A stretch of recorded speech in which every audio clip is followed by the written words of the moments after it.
Nagpahigayong ang DSWD o usa ka Regional Livelihood and Partnership Summit nga giuluhan nga panagtagbo alang sa paglambo sa pamilyang 4-piece diri sa Grand Gaisano Mactan sa Lapu-Lapu City.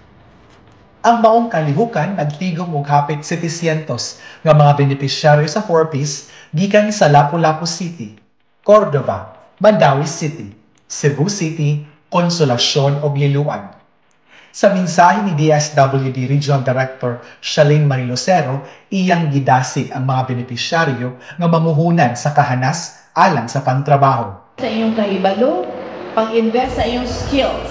Kaya kung doon ang skills, doon ay opportunity for employment. Kung doon ay opportunity for employment, doon ay regular income. Kung doon ay regular income ang family, doon ay dakon ko gayunan mausap ang kinabuhi. Nikabat og 19 nga mga kumpanya ang nagtanyag o nagkalain-laing mga oportunidad sa trabaho, lakip na ang mga musulod.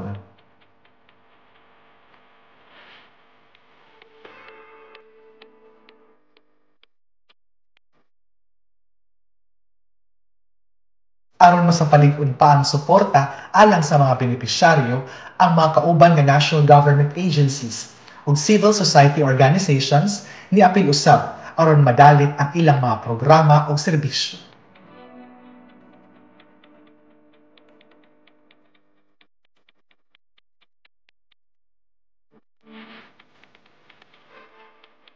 Natapos ang kalihukan, pinaagi sa usa ka malampusong job fair diin 27 ka 4-piece ang napili o nadawat dayon sa trabaho.